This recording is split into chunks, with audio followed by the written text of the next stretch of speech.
સુરતમાં સતત વધી રહેલી ચોરીની ઘટનાઓ અટકાવવા માટે સુરત પોલીસ કમિશનરના આદેશને લઈને એસઓજી પોલીસની ટીમ ડીસીપી રાજદીપસિંહ નકુમ સાહેબના માર્ગદર્શન હેઠળ તપાસમાં હતી.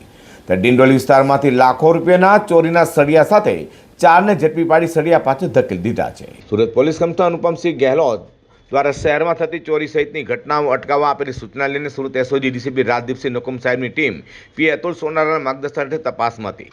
ત્યારે પીએ જેમ પરમાની ટીમના પીએસઆઈ એમડી સર્વે સ્ટાફ સાથે પેટ્રોલિંગમાં હતા. તે સમયે અનામેડ કોન્સ્ટેબલ જીતેન્દ્રસિંહ રણજીતસિંહ મળેલી બાતમીના આધારે ડિંડોલી વિસ્તારમાં ભાગ્યલક્ષ્મી સોસાયટી પાસેથી ચોરીના લોખંડના સળિયા સાથે રાજસ્થાની ભેરારામ રેખારામ જાખડ જાટ, નિમારામ બાબુલાલ જાખડ જાટ, પ્રદીપ કિશનલાલ શર્મા અને મધ્યપ્રદેશના પ્રદીપ સદાબ્રી ત્રિપાઠીને ઝડપી પાડી તેઓ પાસેથી 32,95,000થી વધુની કિંમતના લોખંડના ચોરીના સળિયા મળી આવતા પોલીસે ચોરીના સળિયા સાથે 33 લાખથી વધુની કિંમતનો ટ્રેલર, 5 લાખની કિંમતનો 4 વ્હીલ કાર અને રોકડા રૂપિયા સહિત 71,52,000થી વધુ કિંમતના કબજે કરી કાયદેસર કાર્યવાહી માટે ડિંડોલી પોલીસ મથકમાં ગુનો નોંધાયો છે.